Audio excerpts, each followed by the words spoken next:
Sim. Sim.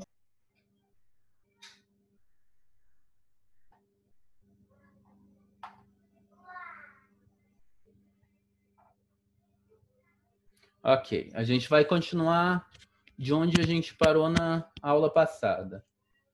Professor, tem gente querendo entrar e o senhor precisa solicitar a entrada da pessoa. Isso é um problema, sério.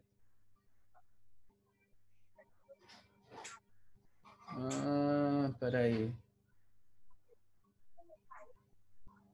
Já começou? Ainda não. Não, já aparece logo aqui na minha tela. Não consigo.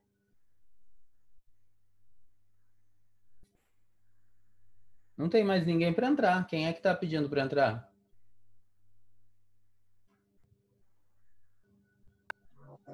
Já entrou já, professor, o Maicon. Tá. Por que Ok. tá aparecendo? Porque você não pegou noção agora. Ok, qualquer coisa é só ligar o microfone aí e me interromper. Eu não estou vendo vocês. Se eu ficar vendo vocês, eu me perco.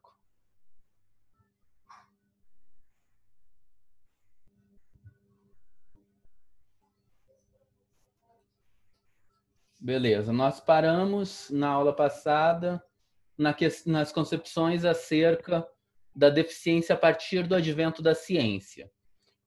Vou dar uma retomada para quem perdeu a aula anterior.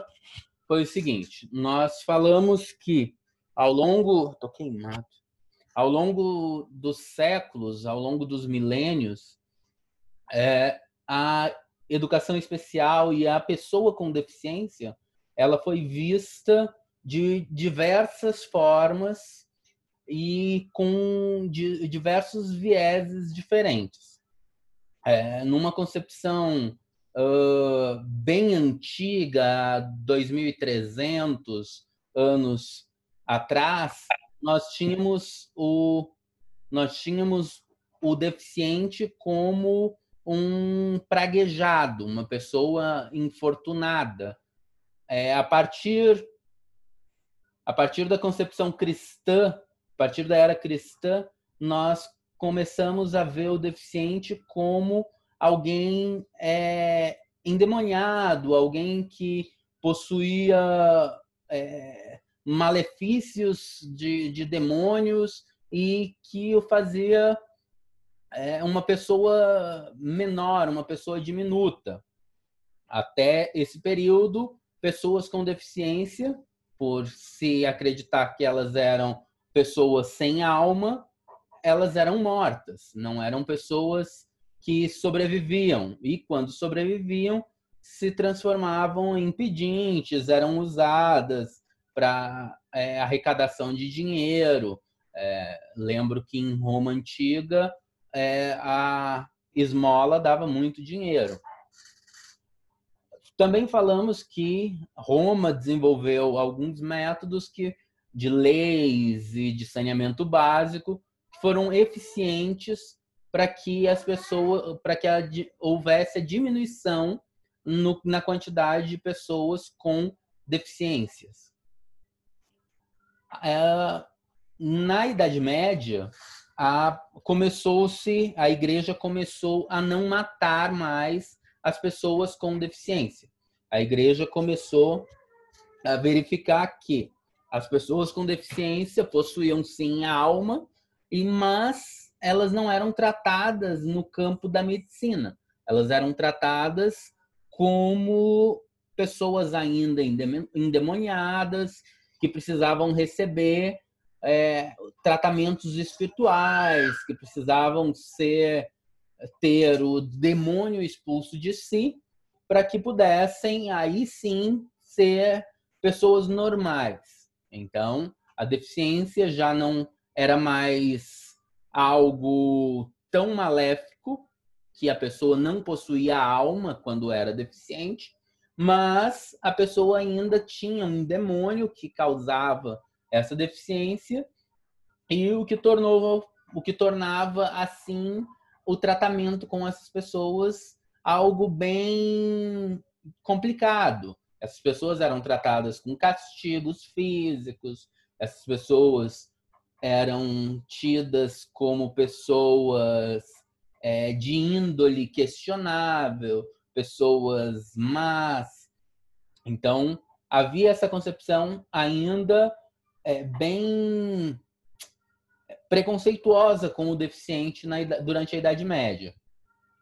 A partir do Iluminismo, nós temos concepções mais voltadas para a ciência. Alguns médicos começaram a estudar a questão da deficiência e nós temos, a partir daí, o começo das colônias agrícolas para separar as pessoas que tinham deficiência e começar a tentar ensiná-las. Nós temos, a partir daí, um sentimento na Idade Moderna que passou a tirar da igreja a detenção do destino dessas pessoas. As pessoas, primeiramente, eram amaldiçoadas por deuses, portanto, tinham que morrer. Elas não tinham alma, elas tinham pragas. Depois, as pessoas passaram a ter alma, mas almas possuídas por demônios. A partir da Idade Moderna, essas pessoas passaram a ter doenças, passaram a ser vistas como doentes, como pessoas que precisavam de tratamento.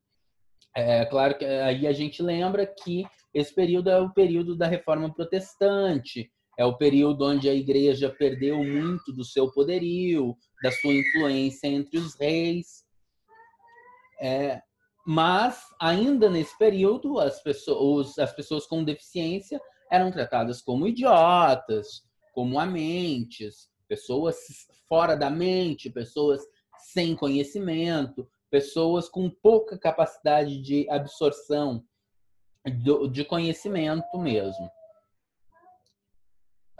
Porém, temos como marco da Idade Moderna o tratamento médico de pessoas com deficiências, pessoas com monstruosidades, para usar um termo da época.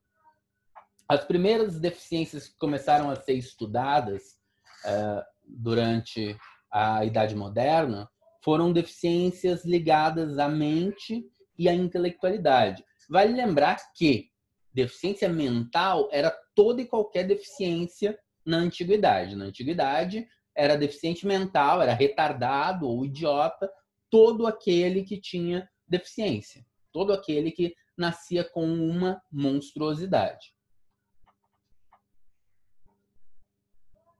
As instituições religiosas, a partir do século XVII, começam a tomar para si a assistência dessas pessoas, e daí a gente tem um duelo, uma ambivalência entre o cuidado, a caritas, o cuidado de proteção, e o tratamento médico, o tratamento voltado para o pedagógico, para o cognitivo. A gente tem esse duelo, mas já tratados, já cuidados por entidades religiosas durante o século XVII, principalmente as Irmãs de Caridade e o grupo de São Vicente de Paulo.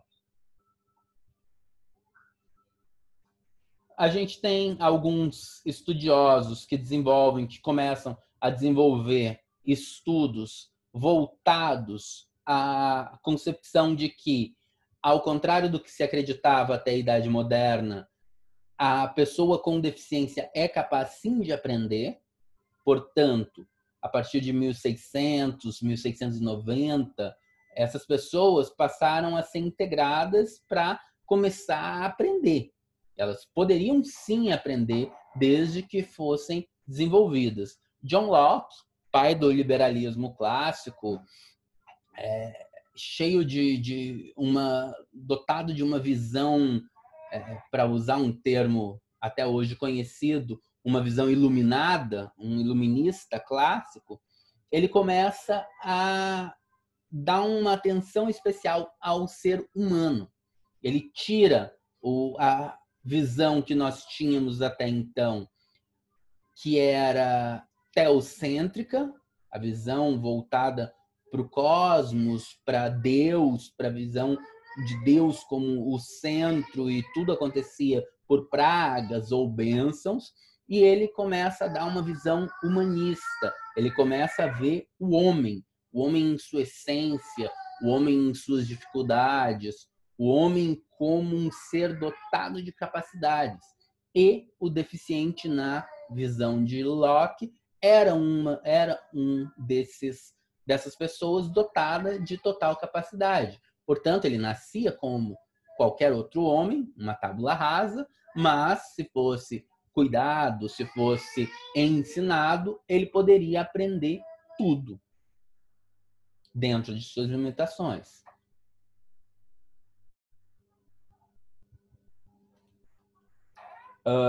Apareceu um recado que daqui 10 minutos pode cair o vídeo, então se cair vocês voltem a entrar pelo mesmo link, ok?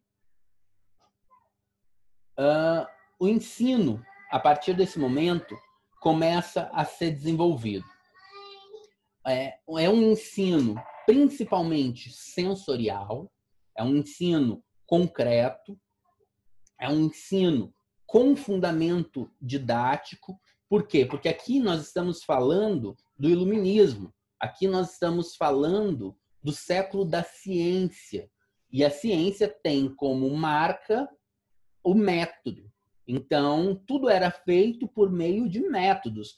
Foram desenvolvidos didáticas com um passo a passo para que as pessoas pudessem ensinar a partir de tais passos. A individualidade no processo de aprendizado. Ninguém aprendia igual um ao outro. John Locke entendia isso, e ele entendia que é humanamente razoável que cada um tenha o seu desenvolvimento, o seu tempo, a sua velocidade de aprendizado. A insistência sobre a experiência sensorial como condição preliminar dos processos complexos do pensamento. Ou seja, eu preciso sentir para eu poder aprender. Isso é um pensamento de Pessotti, mas muito tido desde a época de Aristóteles e aprofundado por Montessori. A importância na aquisição das noções. A partir daí, a partir da teoria de Locke, a partir do iluminismo, nós começamos a ter diversas outras teorias que trazem a questão da aprendizagem do homem, trazem a questão do ser humano como um ser dotado de necessidade, de anseio em aprender. O homem sem o aprendizado, ele é um homem deficiente realmente. A deficiência, ela não está num problema físico ou num problema motor, a partir de uma visão iluminista.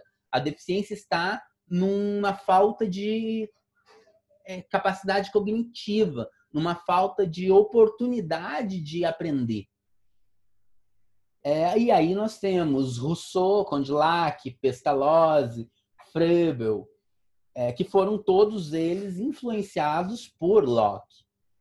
E Tarde, que na sequência elaborou, em 1800 já, o Programa Sistemático de Educação Especial, era um médico que se deparou com um menino em uma situação semelhante à situação do Mowgli, o menino lobo. Ele se deparou com um menino que foi criado por animais e ele, diferente do que era esperado, ele trazia um problema, vamos dizer assim, que ele era menos humano que os outros humanos. Aí, Itard começou a perceber que a aprendizagem ela é mais determinante sobre a nossa humanidade do que algo intrínseco. Nós não somos humanos, e isso hoje a neurociência fala com muita propriedade, Hoje nós sabemos, a partir do existencialismo, nós sabemos que isso é muito real. Nós não somos humanos porque nós somos racionais.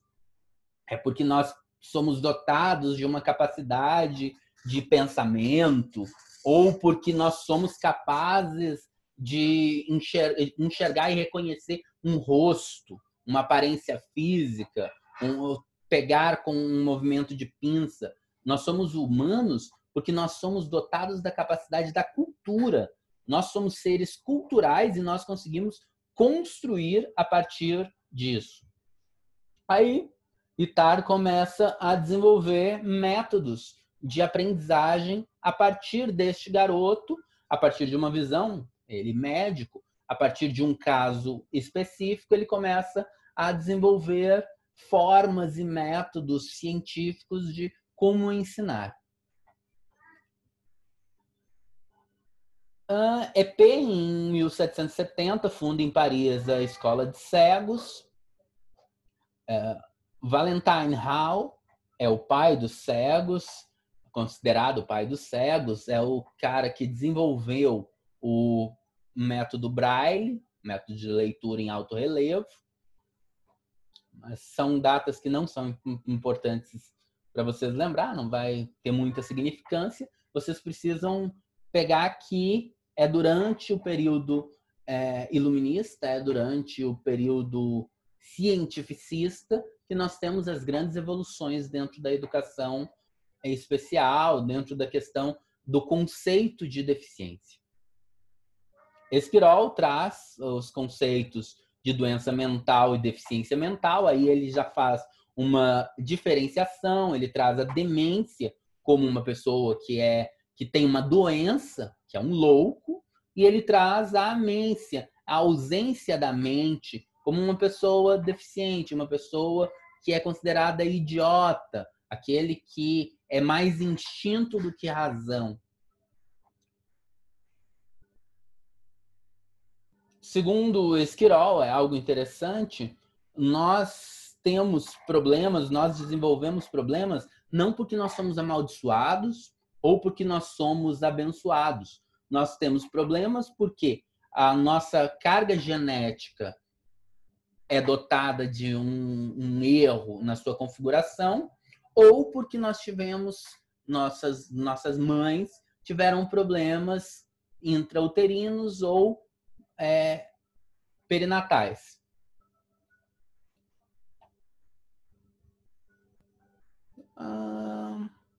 Eu estou pulando algumas partes porque a gente ainda tem bastante coisa para botar em dias. Semana passada a gente não teve aula.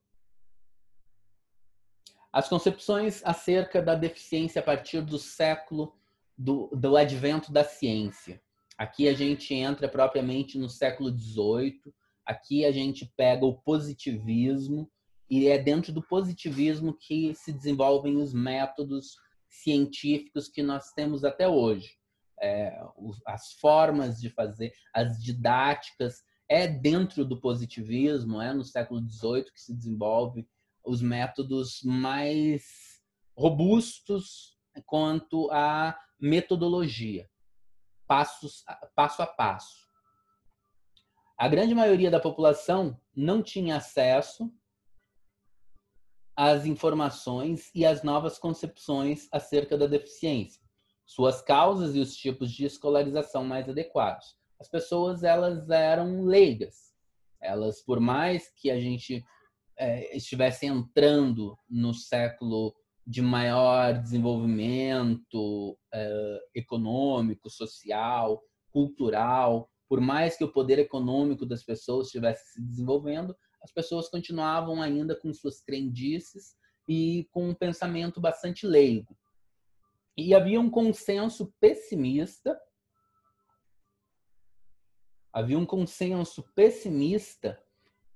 fundamentado na ideia de que a condição de incapacitado, invalidado e deficiente era uma condição imutável. No século do positivismo, no século da ciência, ainda se acreditava que aquela pessoa que possuía uma deficiência era uma pessoa que não iria para frente, que não poderia aprender, que não teria muito o que ser feito por ela. Era uma pessoa que nós não teríamos como ensiná-las. Isso agora, século XVIII. A gente já havia eliminado muito do pensamento arcaico de ausência de alma. A gente já tinha eliminado muito do pensamento preconceituoso de endemoniados, de amaldiçoados, mas no século XVIII, no século da ciência, a gente ainda via a pessoa com deficiência como uma pessoa que não poderia evoluir, uma pessoa que não poderia aprender, uma pessoa que ficaria para sempre dentro daquele mundinho